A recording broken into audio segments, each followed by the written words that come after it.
All right, it's 20 after 1, August 12, in the Sermon on the Mount. I just read chapter 7 up to verse 20. I read 20. Now, look at these things in a row, please. So get the flow. Verse 21. Not everyone that saith unto me, Lord, Lord, shall enter into the kingdom of heaven. You hear the false teachers out there calling the Lord, Lord? That's what that means right there. Listen to what Jesus says about this. But he that doeth the will of my Father, which is in heaven. I'm going to read that again, the whole thing. Not everyone that saith unto me, Lord, Lord, shall enter into the kingdom of heaven, but he that doeth the will of my Father, which is in heaven. He's saying, be a doer of the word. I will show you my faith by my works. All those preachers out there, and there's a lot of them all over the world, most of them are phonies. They are workers of corruption, evil. I'm on I think it's the 5th one tonight. I'm really starting to hurt. Many will say to me in that day, Lord, Lord, have we not prophesied in thy name, and in thy name have cast out devils, and in thy name done many wonderful works? And then I will profess unto them, I never knew you. Depart from me, ye that work iniquity. Sins. That's plain. That's what Jesus says. Now, what do you mean they did this and that and did this and that? Read in the book of Exodus how Moses went before Pharaoh and the sorcerers were able to do stuff. And in other areas of Scripture, you find out where the evil people were actually able to do stuff. Satan is powerful. He's real. It happens. But what they do does not come from God. Have I made it clear right there?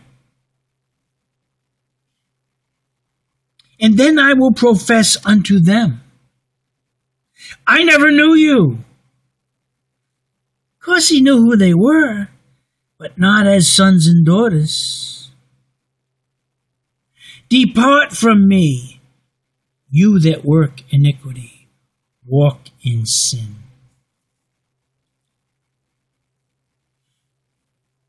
Therefore, whosoever heareth these sayings of mine, and doeth them, I will liken him unto a wise man, which built his house upon a rock, and the rain descended, and the floods came, and the winds blew and beat upon that house, and it fell not, for it was founded upon a rock. America has turned her back on God. The house, which is America, the house that is divided against itself, will fall. That's what's happening here. And everyone that heareth these sayings of mine, and doeth them not, shall be likened unto a foolish man, which built his house upon the sand. And the rain descended, and the floods came, and the winds blew and beat upon that house, and it fell, and great was the fall of it. All those who are not living righteous lives Simply put, it's right way of living, following all the commandments of God. Anybody who's not walking on that path fails. They're done. Their names are not written in the book of life. Woo. And it came to pass, when Jesus had ended these sayings, the people were astonished at his doctrine. They were amazed. I was amazed the first time I read this, and the second, and the third, and the how many times I did it, I don't know, and I'm still amazed today, and I'm reading it to you tonight. For he taught them as one having authority, and not as the scribes, just the people that are simply reading and explaining stuff in their own words and their own thoughts. That's what the scribes did. Jesus talked with authority, and I get excited because he's using my mouth to do it tonight. Listen to how excited I am. When he was come down from the mountain, great multitudes followed him. And behold, there came a leper and worshipped him, saying, Lord, if thou wilt, thou canst make me clean. And Jesus put forth his hand and touched him, saying, I will, be thou clean. And immediately his leprosy was cleansed. That leper was there listening to all of this stuff that Jesus was saying, and he asked him to clean him up. Just like I'm telling you to ask him to clean you up. And Jesus says, yeah, I will do that. And he cleaned him up. Am I making sense? And Jesus said unto him, See thou tell no man, but go thy way, show thyself to the priest, and offer the gift that Moses commanded for a testimony unto them.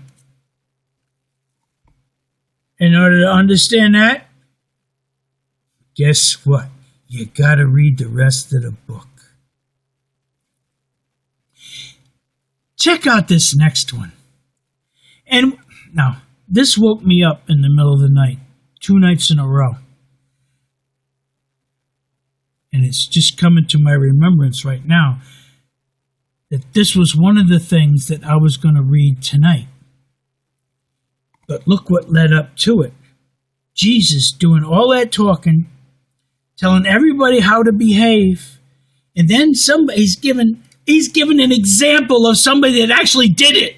And I'm reading it to you. And I'm one of those people. And when Jesus was entered into Capernaum, there came unto him a centurion, beseeching him, and saying, Lord, my servant lieth at home sick of the palsy, grievously tormented. And Jesus saith unto him, I will come and heal him. The centurion, this was like a captain of the guard or something, right? The centurion answered and said, Lord, I am not worthy that thou shouldest come under my roof, but speak the word only, and my servant shall be healed. He believed that this was who he said he was, Jesus, and that he spoke with authority. We just read that right over here. He spoke with authority. I just read it. And here's this guy saying, yeah, I know you can speak with authority. Just say the word and he's going to heal him. For I am a man under authority, having soldiers under me. And I say to this man, go, and he goeth. And to another, come, and he cometh. And to my servant, do this, and he doeth it. The centurion knows that Jesus is able to command the disease. The disease. He's commanding people, and people are going to do stuff. He's asking Jesus, who is God, to command the disease, to heal him of a disease. And he's going to do it. When Jesus heard it, he marveled and said to them that followed, Verily I say unto you, I have not found so great faith, no, not in Israel. And I say unto you, that many shall come from the east and west, and shall sit down with Abraham and Isaac and Jacob in the kingdom of heaven. In other words, he's drawing people from all over the world. But the children of the kingdom shall be cast out into outer darkness. The unbelievers, he's talking about the unbelieving Israelites. A lot of them don't make it. They perish because they turn their back on God. There shall be weeping and gnashing of teeth. And Jesus said unto the centurion, Go thy way, and as thou hast believed, so be it done unto thee. And his servant was healed in the self-same hour. Ooh, I got excited again.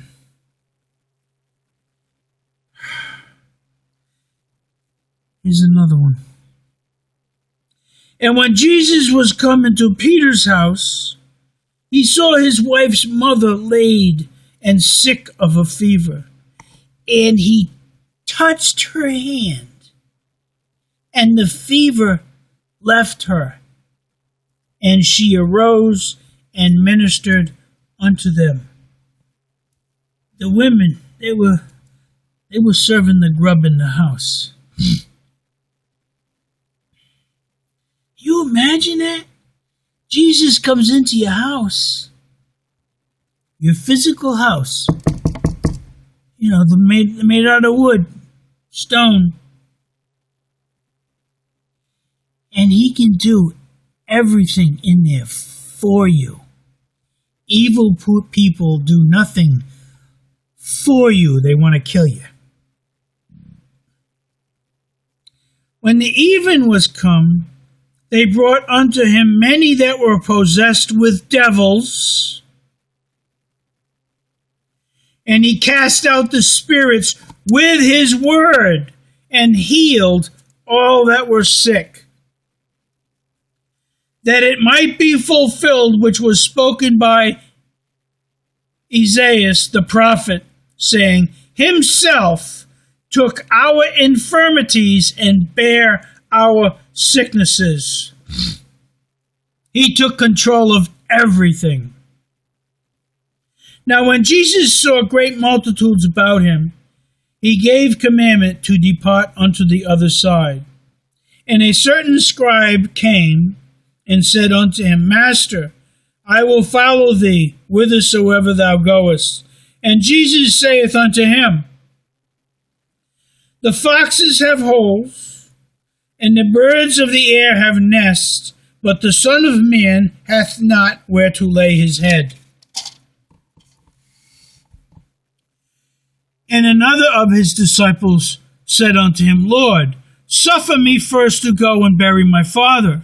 But Jesus said unto him, Follow me, and let the dead bury their dead.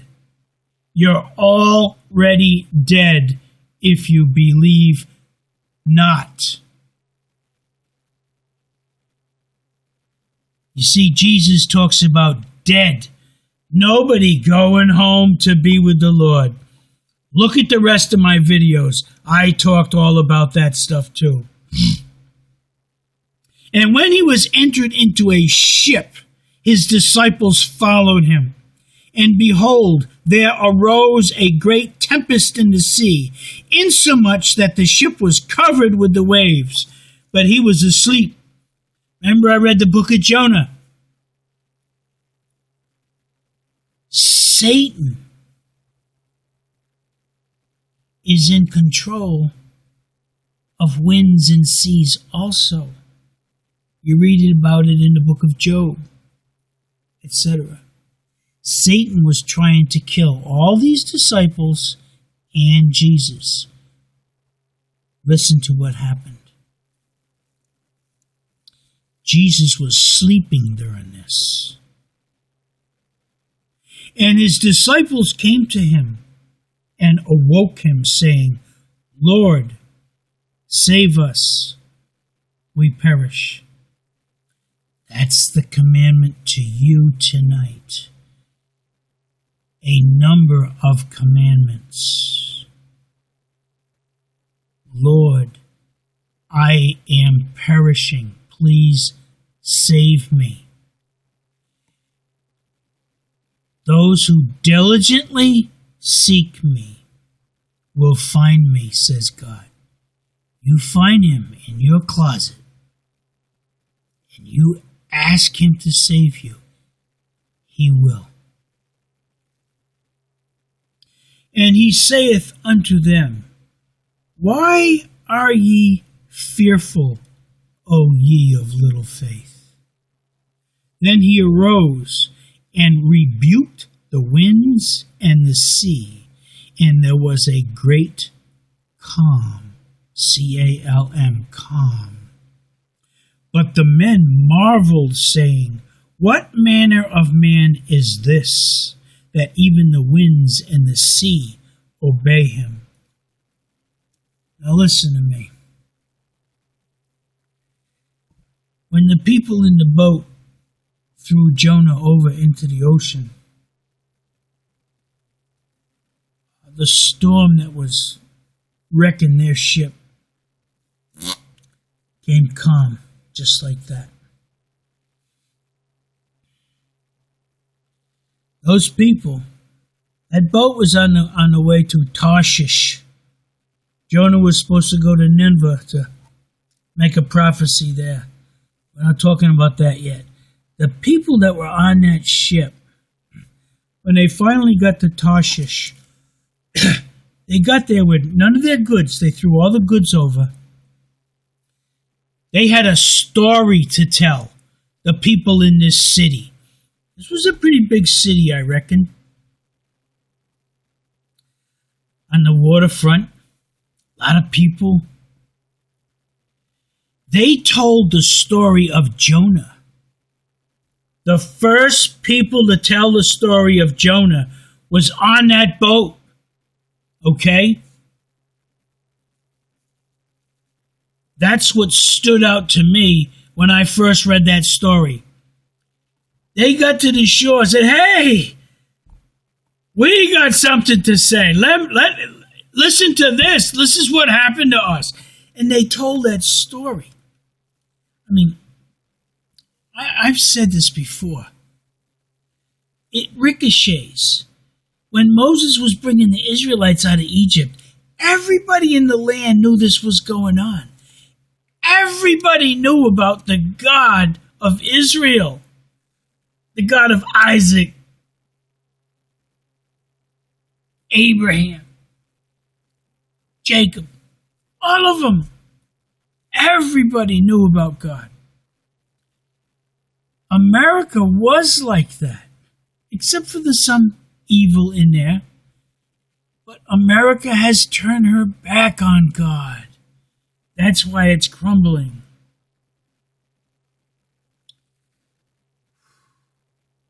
All right, I can't do any more right now. I'm wiped out. That's all I can do. Listen. Almost every single time when I sit down at my desk in the middle of the night to do this, I make some type of a preparation before I come here.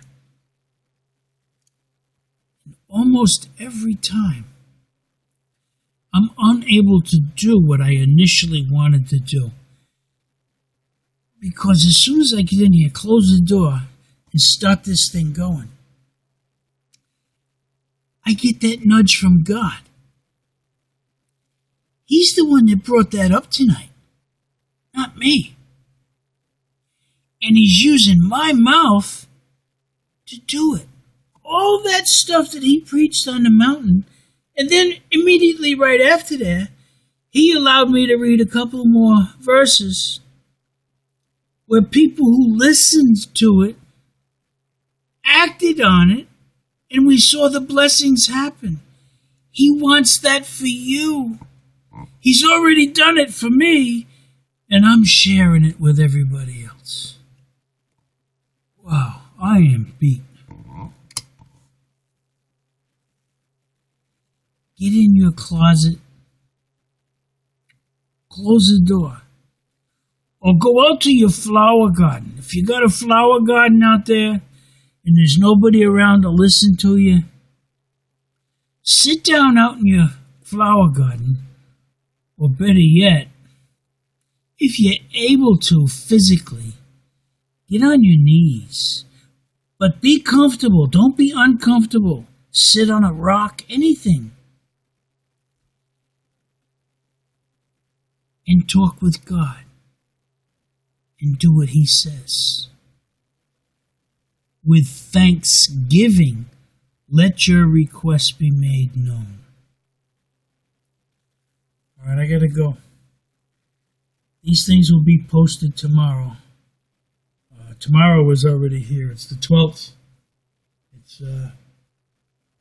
Now it's 20 minutes to 2. I'm already hours into this thing. You notice I don't sit here and say ridiculous prayers and stuff like that. Nah, it's not me, it's God. Here I go.